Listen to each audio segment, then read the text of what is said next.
everyone. How are you all doing on today, you amazing people? Thank you so much for subscribing to this channel, particularly the ones that have just done so. And thanks to all of my wonderful subscribers. I appreciate it so much. I pray that this day brings you nothing but peace, joy, and happiness. As you can see, I'm driving, but I wanted to put this video out. Before I go any further, please, if you've not already done so, go ahead on and subscribe to this channel, like the video, and share it. I'm going to expand a little bit more on a video that I shared just recently about moving forward after being in a very bad relationship. Because a lot of times people, or I should say, I don't want anyone to think that I feel like I'm Miss Goody Two Shoes. Did I bring water? Yes, I did. Like I'm Miss Goody Two Shoes, and I haven't made a lot of mistakes along the way in my life. But let me tell you something. It's always a beginning to something. There's always a beginning. I don't believe that no one just turns out as an adult a certain way because that's what they just all of a sudden choose to do. For the most part, I would say something had triggered something in them. Well, for me, let me tell you a little bit of history about me, and I hope you all could hear this because the air conditioner is on. It's hot in here, or outside I should say. Let me turn it down a little bit. For me, I come from a place where I grew up a fatherless daughter. My father died a couple of months before I was born in a car accident. So I grew up not knowing who my dad was and only got introduced to him from his sister who shared stories about him and, you know, my mother sharing as much as she could remember. And I grew up in a household where there was plenty people living in the household at that particular time when I was young. I had some cousins, first cousins, 3 sisters. I mean, absolutely beautiful, beautiful, beautiful. Long, beautiful hair, you know, and I just never felt like that pretty little girl. I never felt attractive, just never. And at that time, I can't say attractive because I didn't even know what attractive meant at that time. But I just knew I was that little girl that no one really gave praise to as far as me being pretty, you know. And I would always hear how beautiful my cousins were. Oh, they have such beautiful long hair. And I would hear all of this growing up. And then, of course, you know, we live in Charleston. Their dad lived in California, and he would come down and visit his daughters and just ravish them with gifts, you know, treated them like little princesses. And that was something that I always looked at, and I was jealous. I just wished that that was something I had. I grew up with my mom's husband at that time. After my dad passed, my mother got married, and I think I was maybe close to 2 years old. So I grew up with a dad, but it just wasn't the same. A stepfather. It just was not the same. Give me 1 second, y'all, because this is a dangerous area here, pulling out on the road. So it wasn't quite the same for me. Although he treated me well, it just, you know, I wanted something more. I just always wanted to know what it would have been like had my father been alive. So let's move past all of that. So I could remember as young as 13, 14 years old, always wanting to be married. You know, most young girls, you know, they dream of what their wedding would be like. They think about being married one day, but it wasn't something that they necessarily sought after. But at the age of 13, 14, I could remember wanting someone in my life. Just didn't know why I was having these cravings, didn't understand it. But I could recall at the age of 14, I believe it was, when I met this particular guy at the skating ring, and he was gorgeous, absolutely gorgeous. And it was shocking to me that he wanted to talk to me. It was really shocking to me. But it was in that moment that I realized all I had to do was look pretty, dress up, and I would attract the attention of boys, at that time, because I was young. Because none of the guys in high school or middle school was checking for me. None of them that I could recall. I don't recall the Valentine's cards and candy in school. I was never asked to prom. I was never asked out to any of the school dances. I was always that little tall, skinny girl, short hair. I guess I wasn't appealing.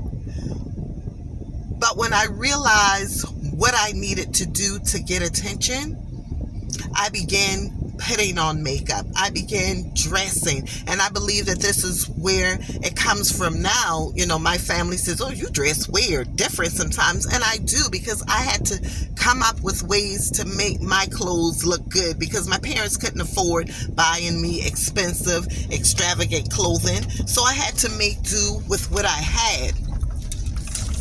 So that in itself took me on a journey. And so when I hear people talking, like I talked about the spiritual whistleblower and her vicious viewpoints on women who moves on from relationship to relationship, she doesn't understand what that woman may have been through. She has absolutely no idea. I was married for 9 years. I got married at the age of 28. I had my first child when I was 18 years old. That man left me. I was young. This man left me. So here I am raising a child on my own with the help of my parents, my mother particularly and my grandmother. Okay, so I moved on from that relationship.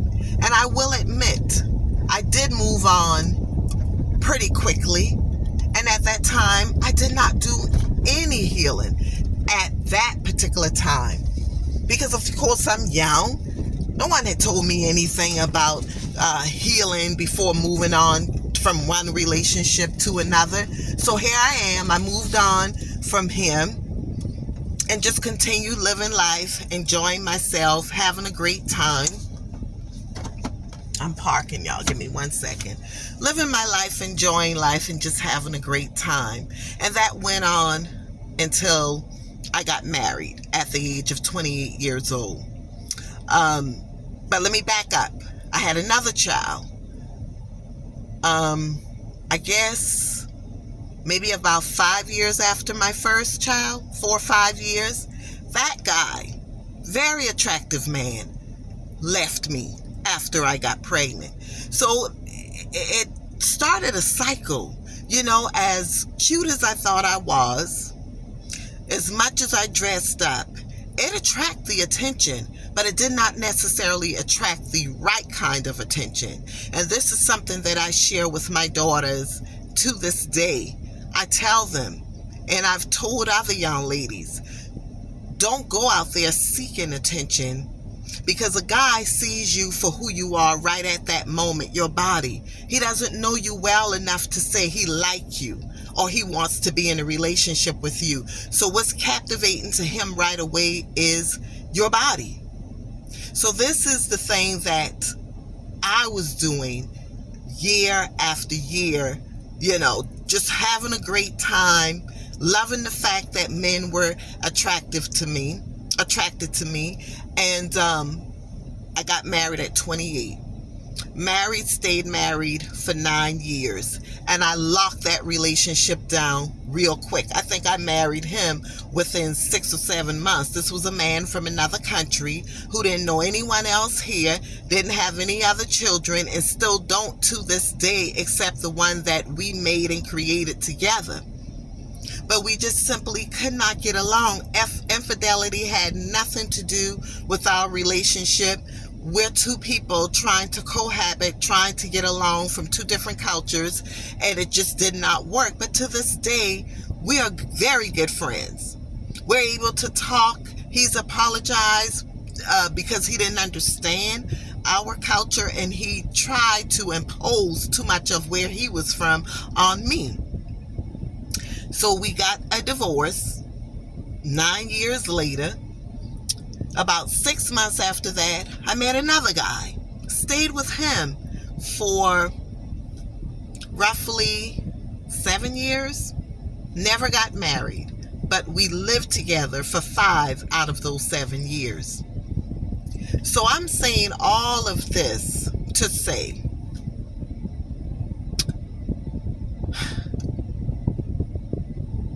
and then of course other relationships after, I split up with him. I just kind of had a good time going out partying. I don't drink, I don't smoke, but I love dancing, so I would go out partying.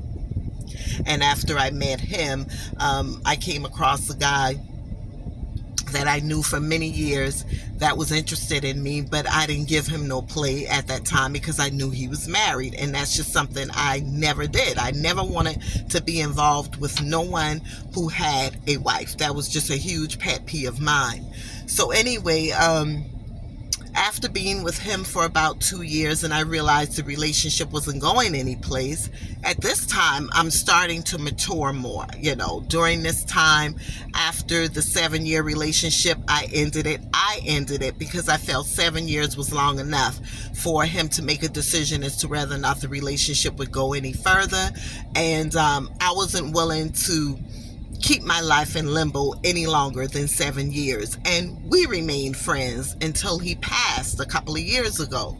So after leaving this guy after 2 years, who I am still friends with, because, you don't have to end a relationship nasty. It doesn't have to be disastrous unless you're with someone who's been doing some really awful things to you. It was just some decisions that I made for my life and what would work best for me, and that's what I did.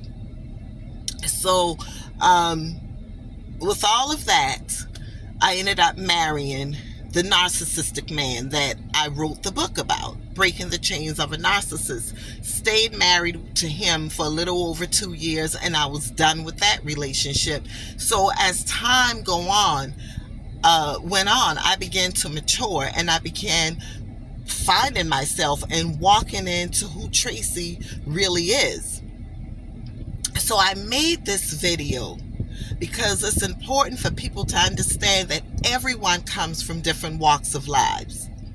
I don't believe in always using your past as a clutch to hold on to things, for the things that you're doing right now in your current life, because I believe at some point you have to mature, at some point you have to grow up.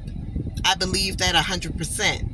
I wish I had the tools introduced to me that I share with so many people right now. So when I hear someone talking about women who is actually a woman, the spiritual whistleblower, it really, it makes me upset. It really makes me upset because she doesn't know where a person came from, what they had going on in their lives. I was that woman who was craving the attention and the affection from a dad that I never knew. I could hear Luther Vandross sound, Dance with My Father Again, and I could recall sitting down and watching a father-daughter dance, and, fathers dancing with their daughters, and I would begin to cry. Because it was something that I always had a yearning for, that I've never had the opportunity to experience in that capacity with my biological father. Although my mother had 2 husbands, it was just never quite the same for me. So I'm saying all of this to say, if you have to go back to the root of a problem that may have been difficult in your childhood, maybe perhaps you could figure out where some of your problems is coming from, why you find yourself in different types of situations with men and women, and it's not the greatest for you. What is it that's attracting you to this type of situation? And someone asked a question, why do you keep attracting the same type of men or the same type of women? I don't believe that we're attracting anyone necessarily, in my opinion. I believe it's just that we find ourselves in the same cycles in bad relationships because we choose to ignore warning signs. Warning signs in the very beginning, or whenever they appear, we ignore them because we want that relationship so desperately. We pay it absolutely no attention. We bypass it. So it appears that we're attracting these type of people. It's not an attraction. It's just that we have to make a decision on what we're going to allow and what we will not allow. So with all that being said, that's just a little bit of background of who I am, where I came from as far as my thought process right now in relationships.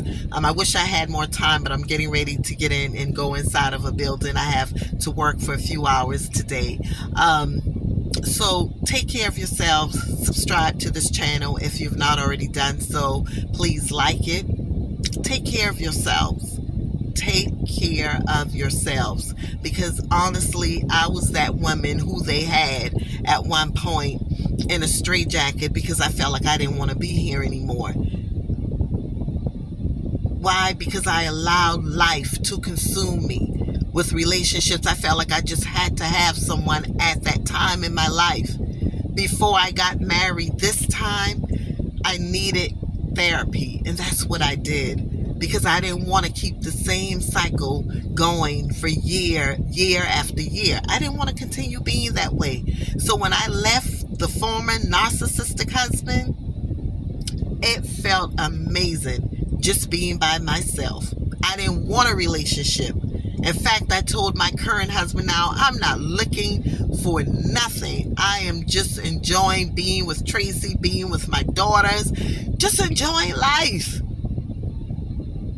Then I knew I was ready, because that wasn't the old Tracy. The old Tracy would have given it a shot.